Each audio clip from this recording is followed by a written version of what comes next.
our limited equipment just has 12 minutes recording time at a time, so you're into your next 12 minutes. Hopefully I'll be stop gabbling.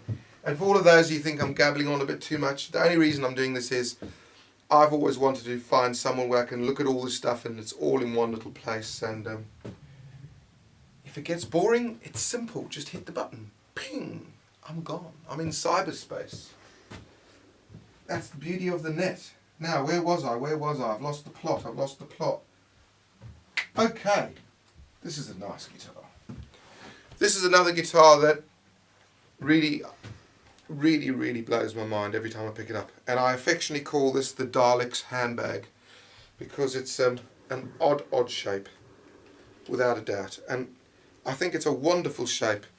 It fits the body really well, and there's nothing else that looks like this really. And that's hard to do with a world full of guitars, where they all look so similar. It's called an Albert Lee model. I've been lucky enough to do some shows with him, been on the same bill when I'm doing stuff for Music Man. An absolute rip-roaring player. I mean, he'll leave you with your jaw on the floor, and he just makes it look so effortless. And it's so nice to see someone at his age, because he's not a young fella anymore. He's played with everyone. I mean, he's just worked with everyone. The guy's a complete freak show on this instrument. And an absolute gentleman. Gave me some lovely little tips, and I've spent a couple of very enjoyable days with Albert. And this guitar is like a Strat on steroids, really. It's got, I think, so please, if this is wrong, don't everyone on the net go mental. I think it's Seymour Duncan pickups. I think. They're very bright and very punchy. But this guitar, I've played jazz on this guitar. I've played Brian's type of country guitar, which is not really country. It's a very poor approximation, but it's fun to play like that. And it's just a wonderful, wonderful guitar. I play it a lot, and it's a big, big favourite. This made the album a lot. This is in a lot of stuff.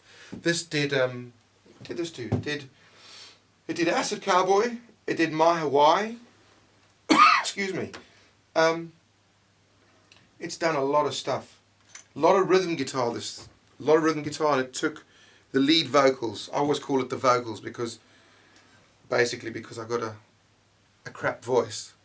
The guitar's my voice, so I'm just singing when I play guitar, really. If I had to just really simplify the whole thing down, hum what you play and you can't go wrong, really. This guitar on the album was used on the Whale Song. The Whale Song, this one took care of business. And on Hollywood Blue, the last track on the album, was this one. So Hollywood Blue was done with this. The Whale Song was done with this.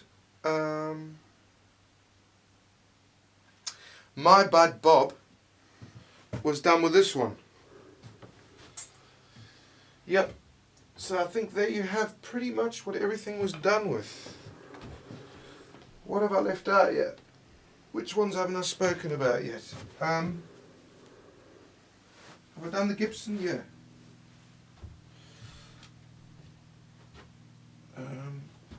Here we go. Losing the plot here slightly. This is a great guitar. It's called the Axis Super Sport.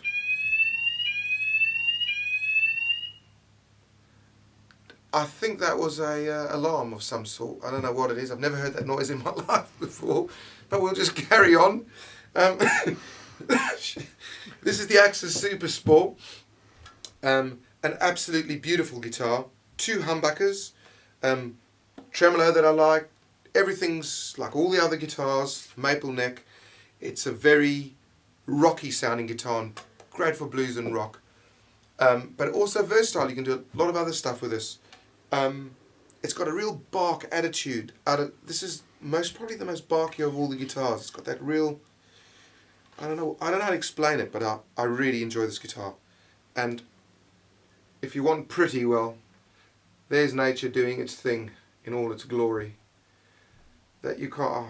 I've looked at that a lot, and I never tire of looking at that guitar. Thank you to the tree for being so patient. Interesting. Interesting. Sounds like we're on board the Starship Enterprise. Right. I think this is the last guitar of the lot, eh? We've done them all. This is the Peterucci. This is an awesomely designed guitar. The thing I really like about this one is the way it's all cut out over here.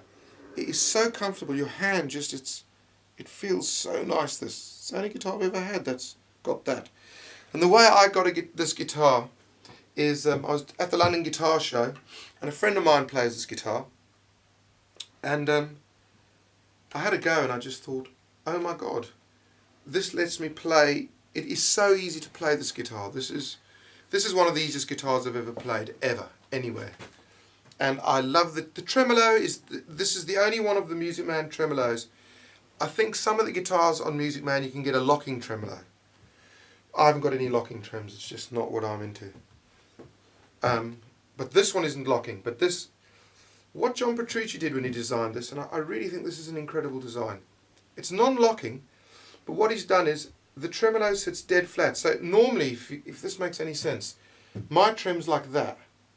So when you do that, the action rises up about that much. And it's quite a balancing act to get everything right. With this, it stays absolutely flat. So you get this beautiful action that's really true and smooth. And the guitar plays like a dream. And it's also got, what's so great when he's designed it is, it's got all that back travel as well. There was a time when I played this a hell of a lot, this guitar, and I still played quite a bit, that I really got into this whammy bar and wished that everything could have this. But I must say that it's funny how you can change your views. I think I prefer the one with a little step in, because I found I can just get a bit more pressure. But I love this one as well. To be honest, they're all great. And you always give and take for certain things. This one, everything's flatter here, but there, it's a different vibe. And I couldn't say which one I enjoy more, but I know I like them both.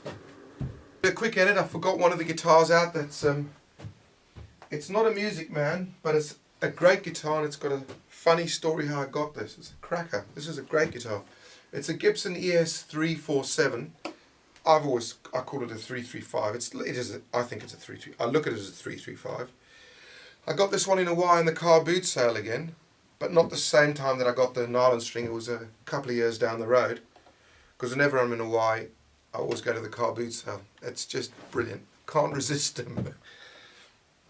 And there was this huge Hawaiian guy sitting on the back of his pickup truck, and it was this Gibson, and it wasn't actually out the case. The case was kind of a little bit open, and it was just sitting in the side of the truck.